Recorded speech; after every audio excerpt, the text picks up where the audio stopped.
Back again with a whole number of hacks and bodges that are pretty cheap to do and a whole number of top tips that are going to save you money.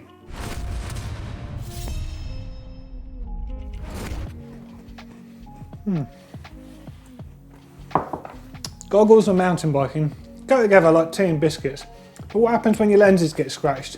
Throw them in the bin, don't you? Nah, don't do that. Save yourself some cash and do something cool with them. Got these old goggle lenses here, pretty scratched up. Save them for a rainy day. So that is if you're a full face helmet wearer. When you ride in some really muddy conditions, get that goggle lens, tape it onto the front of your peak, and that's really going to help catch that spray that comes off your front wheel and goes back into your face and on the goggles you're actually wearing. If you look at Danny Hart's run from 2011 at Champerry, he was wearing one of these, taped onto his peak of his helmet.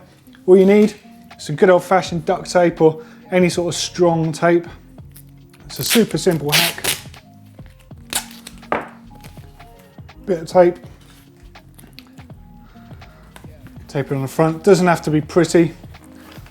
So of course this is a complete hack. It doesn't look very nice, but when you're riding in absolutely foul conditions, maybe you're in the Alps on holiday and you get one of those wet weeks, that will genuinely help improve the vision you have. And you won't have to be stop and use tear-offs or anything like that that's even worse. So it's a really good solution, so keep those old lenses.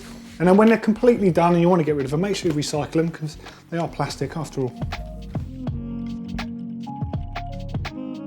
Now, whilst I always prefer to use a wet or a dry oil direct from a dropper on the bottom of the chain, some of you will still always use an aerosol or spray degreaser directly onto your chain and cassette area here.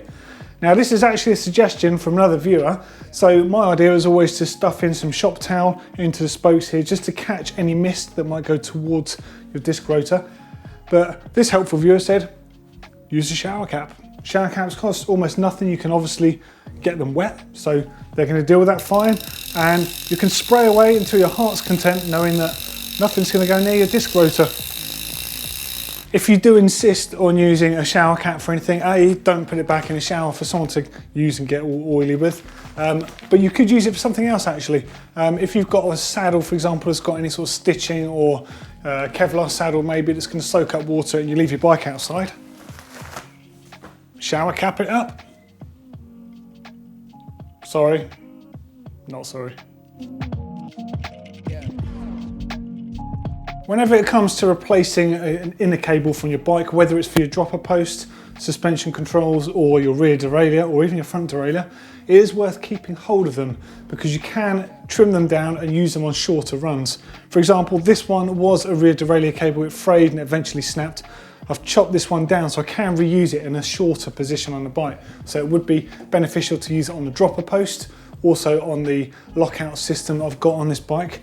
But another one, if you've got one that's extremely short, it's worth chopping it down, keeping it in your riding bag. If you're unlucky enough to snap a gear inner cable out on a trail, you can thread this through directly into the rear derailleur. You take the outer housing out, take the remaining inner cable out of the derailleur completely, and then using this as a cable stop, thread it through, pull it through, and then pull the derailleur into the gear that you want manually, and then tighten it up against that cable. That will give you a decent gear to be able to get home on without having to use your hardest gear.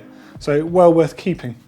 And yes, I know, I'm fully aware that I've got a frayed cable right there that I need to replace. So I'll also be keeping that one trimmed down, maybe for use as my lockout one at a later date. Inner tubes. Always keep your old inner tubes. It's worth a rainy day spending a bit of time fixing them up. That is, of course, unless you've completely slashed them to bits and they're beyond the point of repair. So in that case, go through each of them, and if like this one particular here, you can remove the valve core. It's worth taking the valve core out and keeping that for later because they do go wrong time to time. And if you run tubeless on your bike, they do gunk up every now and then, and they're all the same, so keep those valve cores. Have a little box of bits, keep those things separately. So I'm just going to remove a couple more of these valve cores because they're damn useful things to keep. Already paid for those inner tubes, so you may as well keep those valve cores. There you go, I've got 3 valve cores out of 3 old tubes that I know have got really bad pinch puncture slashes in them. So whilst you can fix those, it's only a temporary fix because they do tend to split again, but they are worth keeping to use with my tubeless valves for later down the line. However, with other inner tubes that aren't so good, it's well worth using these on your bike to protect them against chain slap. So you get yourself a length of inner tube. Nice simple one this. You can literally wrap it around the chainstay. It's not the prettiest solution, but it's completely free because you've already got another inner tube for another purpose. Give it a bit of a stretch to help it on. Mount it all the way around, and you just need a single cable tie or a bit of Gorilla Tape just to hold it in place at the far end. So when it comes to tyres, it's often worth keeping old tyres as well. You can cut sections of tyre up to use as down tube protectors. Quite an extreme example, but if you're perhaps going out for a few weeks to do a trip in the Alps or maybe at Whistler Bike Park, you're going to get a lot of wear happen to your bike. And you see quite a lot of people that do like season airs, staying out there doing that sort of protection. But also a tyre like this one, this particular one, I've already clipped down and used this as a rear tyre. But it's actually worth bearing this in mind. You can give a tyre fresh edges if you just clip them down with a pair of snips. You can cut the knobbles down. It takes a bit of time to do it, but you can work your way around and turn what was effectively a worn but good tyre into a semi-slick type tyre. So this has still got some miles left in it. Going to continue using this one, and it's well worth considering doing that yourself. Part of mountain biking is riding in varied conditions, and if you're like us here in the UK, you have some very wet and muddy seasons and some very dry seasons, although they're a lot shorter for us. Now, I don't like to chop and change my tyres too much, and I tend to actually run 3 tyres and run those for most of the year round. And the way I do this is so I don't have to have a dedicated mud set of tyres for winter, and it becomes expensive having lots of tyres. Now on the front of the bike, I like to put a grippier tyre. That's generally the way. Even in summer, I've got a Trail King on the front and the Mountain King on the rear. So for winter, I'll swap that Trail King to the rear. The Mountain King will sit on the shelf until harder weather again, and I'll put a DeBaron on the front, which is much more like a mud tyre. It's a wide, aggressive tyre, but for my local conditions, it's way too aggressive to use until it's really soft and muddy out. So it's a good combination of actually saving a bit of cash as well, having 3 tyres, and you get a lot more use out of them by doing that because you're constantly swapping them around. Now, depending on what brand you want to do, it's a good way of doing things because you can have that semi-slick style tyre out back, and you can have a couple of options. It could be good for using on the front, but also on the rear. Much cheaper certainly than having 2 sets of tyres, saving you a quarter of the cost. Now, if you ride a lot of bike parks, there's fairly likely you're going to cook those rear brake pads and the rear disc rotor itself.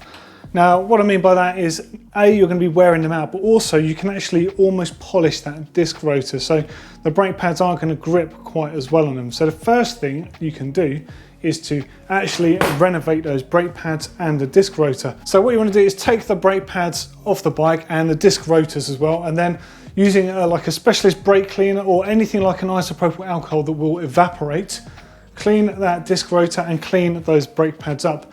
Of course, I've got greasy hands at the moment, but this is an old one that's actually bent, so we're not fussed about this option. So you want to clean them up, and then using a really coarse emery or glass or wet and dry paper, roughen those up basically afterwards, and you want to basically rescore the surface all of the way around. Now you also want to be doing this after you've cleaned up the brake pads. Like I say, give them a good clean using brake pad cleaner, then make sure that they don't have any residue on afterwards. There's a long process for doing this. This is just a fast way of doing it. And then really score up the surfaces.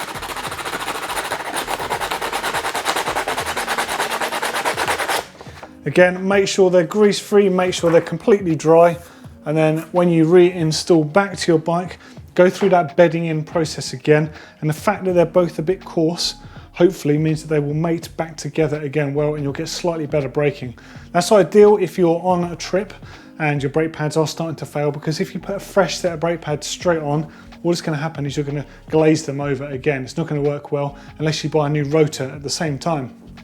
Now, one other workaround you can do with that would be to take your front brake pads off and swap them to the rear, and then buy some new for the front.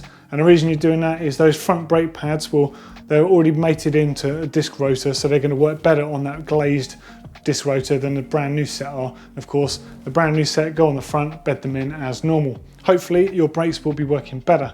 But just take into account as well that the way that your brake pads wear. Some riders will use the rear brake more, some will use the front brake more. The front brake, obviously, you're going to load up the front wheel more, it's got more traction, so the wheel that's on the ground more with the traction, that is going to control your speed more. The reason that you're just going to be skidding down a trail is because your back wheel is light and you can't control the speed with that. So if you're the sort of rider that rides steep terrain, you're going to use your front brake probably more heavily than you are the rear brake. So just take into account how much they wear and never let them wear all the way down to the metal. That's just going to cost you more in the long run, because that could damage your pistons, could damage the actual disc rotors as well. Of course, that means buying all new parts, and you want to minimise having to do that. Yeah. Now, although it's not a money-saving tip as such, it will save you money in the long run by looking after your investment. So it's well worth having some sort of frame protection on your bike. Now, there are a number of dedicated kits out there like InvisiFrame, which literally are the best thing that you can put on your bike, but really it needs to be going straight on a new bike. But there are some other options to those high-end options like InvisiFrame. You can get 3M heli tape in rolls, you can get it in sheets. It's not the most expensive stuff, and it is worthwhile having some. And in particular, areas you want to look at are top tube of your bike. So you may not think that's an area that gets a lot of wear and tear, but actually if you wear knee pads, you'll find that systematically you'll be rubbing your knees when you're going through turns, and you actually dull down the paint finish on your bike a lot faster than you might think as well. So if you get some heli tape, get some of that on the top tube, make sure that you float the stuff on and make sure you get all of the bubbles out so it sits on there clean and you barely notice it's on there, to be honest. Other areas worth doing are areas on the inside of the seat stays where the chain is likely to chip the paint, where cables are likely to rub on the frame. Any areas like that, the side of the forks, they always see a bit of action as well. So take that into account. Of course, like I said, there are a number of dedicated complete frame options. There are smaller frame kits, or you can do it yourself. And finally, probably the best thing that most mountain bikers can do to save money in the future is just to simply keep your bike clean and lubricated. Mine's fairly clean, but it does need a bit of attention, but I do give it a post-ride check. Every time I ride it, I make sure, give it the once over, any noises it made during the ride, I check that. Make sure the chain is clean and lubricated at all times. Check the pivot bolts, all that sort of stuff. But when you wash your bike, get into the habit of checking your bike for cracks, checking for any sort of damage, inspect that chain, make sure there's no damage, that the chain's likely to split, snap, anything like that. And generally just look after your bike. The more you look after it, the longer it's going to last, the better condition it's going to be, and the less money you're going to need to spend on it. Think of it as doing little and often rather than doing one big overhaul and then discovering that several things are loose, worn out, need replacing. It's a better way of doing things. For a couple more maintenance related videos, click up here for another load of hacks, including some pretty wild ones with an angle grinder in there. And click down here if you want to see a full sort of cleaning detail video on a bike on exactly what to look for when you're inspecting it.